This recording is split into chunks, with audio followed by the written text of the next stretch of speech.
साथियों नमस्कार। आप देख रहे हैं GS4 न्यूज़ और मैं हूं मनीष। साथियों बचपन में हम सभी कई सारी पहेलियां बुझा करते थे, जिसे आम बोलचाल भाषा में, देहाती भाषा में बुझौनिया कहते हैं। तो उसमें से एक बुझौनिया यह भी होता था, एक पहेली यह भी होता था, कटोरे पे कटोरा बेटा बाप से भी गोरा।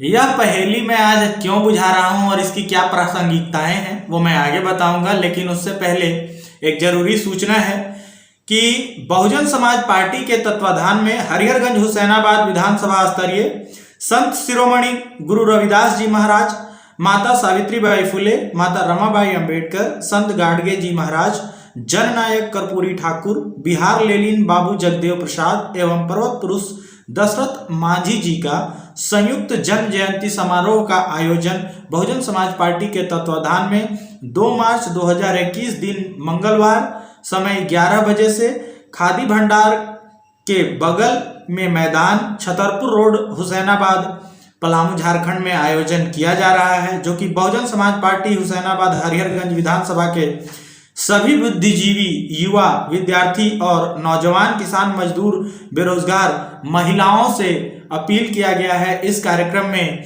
ज़्यादा से ज़्यादा शामिल होने के लिए और तन मन धन से सहयोग देने के लिए। तो ये जरूरी सूचना था।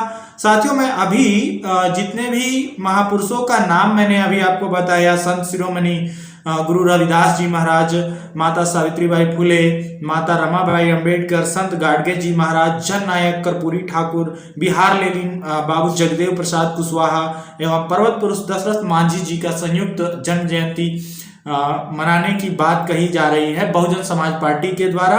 2 मार्च 2021 को खादी भंडार के बगल में जो मैदान है छतरपुर रोड में, वहां पे सुबह 11 बजे से ये कार्यक्रम होगा। अब बात करते हैं कि मैंने एक पहेली बुझाई थी कि कटोरे पे कटोरा बेटा बाप से भी गोरा। साथियों ये पहेली जो मैं बता रहा हूं वो आज के परिवेश में इसलिए प्रासंगिक हो जाता है कि जैसा कि मैंने अभी आपको सूचना दिया कि इन सारे महापुरुषों का संयुक्त जन्म जयंती बहुजन समाज पार्टी के तत्वाधान में मनाया जाने वाला है 2 मार्च से।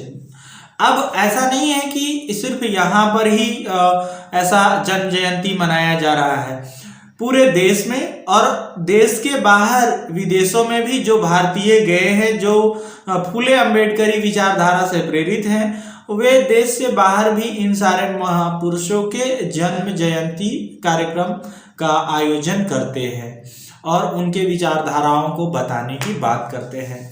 लेकिन अगर बात करें इनकी विचारधाराओं पर तो कॉमन बात यही निकल के आता है कि इन सभी लोगों ने समता मूलक समाज के लिए हर प्रकार के भेदभाव के खिलाफ संघर्ष किया और आजीवन समता मूलक समाज की स्थापना के लिए कुर्बानियां देते रहे और अंततः इस दुनिया से संघर्ष करते करते अलविदा हो गए। लेकिन सवाल ये उठता है कि हमारे महापुरुषों ने इतनी संघर्ष किया तो हमें हासिल क्या हुआ? तमाम महापुरुषों के संघर्षों के बाद, बाबा साहब के लिखित संविधान के बाद हमें कुछ हद तक अधिकार मिल चुके हैं, लेकिन आज विषमताएं समाप्त नहीं हुई है, भेदभाव समाप्त नहीं हुई है, भेदभाव का स्वरूप बदल चुका है। अब भेदभाव का स्वरूप बदल के इतने नीचे जा चुका है जिसकी कल्पना नहीं की जा सकती है। जैसे मैंने अभी आपको एक कहावत या यूं कहें कि एक पहेली कहा था, कटोरे पे कटोरा बेटा बाप से भी गोरा। जैसे शुरुआत में 4 वर्ण हुआ करते थे, ब्राह्मण, क्षत्रिय और वैश्य और शूद्र। तो पहले वर्ग के आधार पर, वर्ण के आधार पर भेदभाव होता था, लेकिन बाद में जातियों का उद्भव हुआ और उसके बाद फिर अनुसूचित जाति, अनुसूचित जनजाति, अन्य पिछड़ा वर्ग और सामान्य यानी जनरल कैटेगरी। ये 4 कैटेगरी में लोगों को डिवाइड किया गया, भारत की जनता को।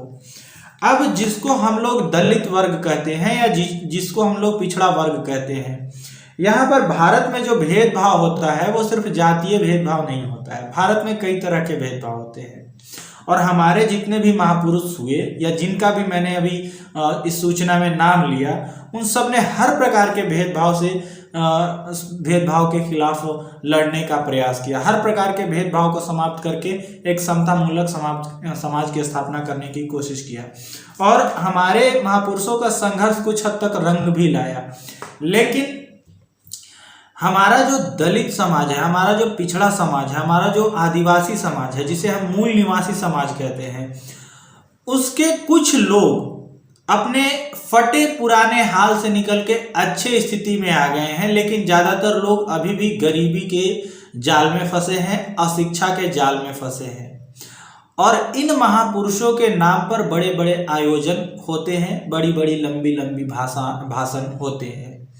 सवाल ये उठता है कि क्या उस जो शख्स लंबे लंबे भाषण देते हैं, क्या उनका आचरण भी उन भाषणों के अनुरूप है? मैं किसी पर आरोप नहीं लगा रहा हूं, मैं आम जनता से यह अपील कर रहा हूं कि आप उनके आचरण को परखें कि क्या वो जो कह रहे हैं वो अपने जीवन में उसको उतार रहे हैं कि नहीं उतार रहे हैं। मैं जहां तक देख पाता हूं, मैं जहां तक समाज को देख रहा हूं, तो इस मूल निवासी समाज में या इस बहुजन समाज में भी एक नए किस्म का भेदभाव का सृजन हो चुका है, जन्म हो चुका है। बहुजन समाज में भी क्लास का जन्म हो चुका है। क्लास, एलीट क्लास मतलब जो लोग कामयाब हो चुके हैं, जो लोग जिनका पेट भर गया है, बहुत ज्यादा अमीर नहीं हुए हैं लेकिन पेट भर गया है, तन पे कपड़े ठीक ठाक पहन रहे हैं, खाने के लिए उनको ठीक भोजन मिल जा रहा है, बहुत ज्यादा अमीर नहीं हुए हैं।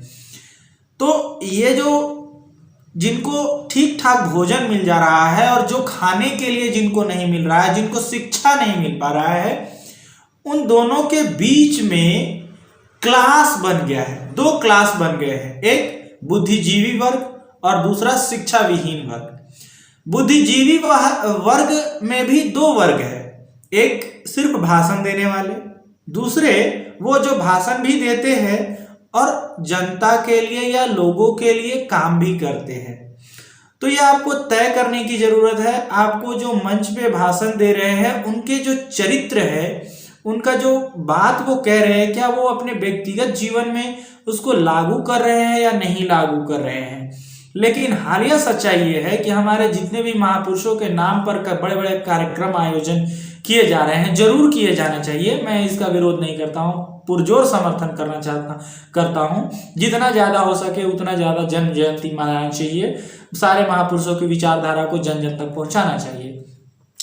लेकिन हो ये रहा है कि महापुरुषों के फोटो और उनके नाम के पीछे ही उनके विचारों का, उनके विचारधाराओं का गला घोटने का कार्यक्रम भी चल रहा है। आप देखेंगे कि बड़े बड़े भाषण हो रहा है, लेकिन बगल में ही कोई बच्चा फटे हाल में जी रहा है, कोई बेरोजगार है, कोई किताबों के लिए तरस रहा है, कोई इलाज के लिए तरस रहा है। तमाम लोग भाषणबाजी में व्यस्त है। मैं ये नहीं कहता कि एक व्यक्ति सारा समस्या का समाधान कर सकता है, ऐसा मैं नहीं कह रहा हूँ, लेकिन हमें ये भी ध्यान देना चाहिए कि हम लोग को सिर्फ भाषण से ही समाज में परिवर्तन नहीं हो जाता है, हमें पे बैक टू सोसाइटी में भी फोकस करना चाहिए। आप सब लोग, जो सभी लोग देख रहे हैं, उनसे एक निवेदन है, भाषण दीजिए, अच्छी बात है, लेकिन अपने आसपास देखिए कि किनको मदद की जरूरत है, पे बैक टू सोसाइटी पर ध्यान दीजिए, तब जाके परिवर्तन होगा। देखिए कि किसको आपके सहयोग की जरूरत है।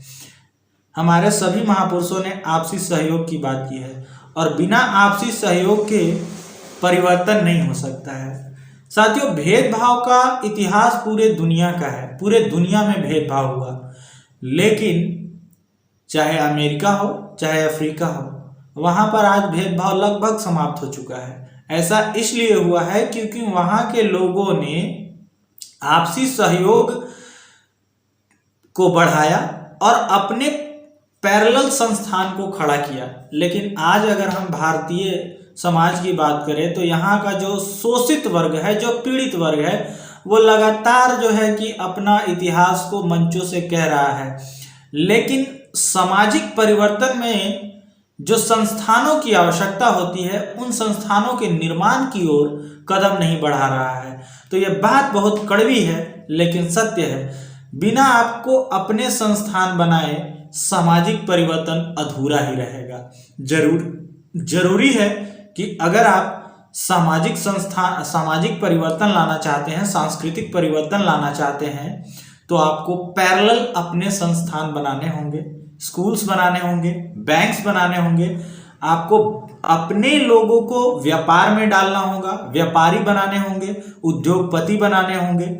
ये सारा कुछ आपको करना होगा। सिर्फ माइक से भाषणबाजी करने से समाज परिवर्तन नहीं होता है। शब्द थोड़े से कड़वे हो सकते हैं, लेकिन आपकी इस पर क्या प्रतिक्रिया है वो आप हमें कमेंट बॉक्स में बता सकते हैं। साथियों, मैं फिर एक बार कहूँगा कि मैं जन्म जयंती का विरोध नहीं कर रहा हूँ। जन्म जयंती मनाएं, लेकिन सामाजिक सहयोग की जो ज़रूरत है उसको ध्यान में रखें। अपने आसपास के देखें कि कौन सा ऐसा शख्स है जिनको आपके सहयोग की ज़रूरत है। आपसी सहयोग और आपसी भाईचारा बनाए रखें। तो वीडियो अच्छा लगता है तो लाइक, शेयर और सब्सक्राइब करना ना भूलें। बहुत बहुत धन्यवाद।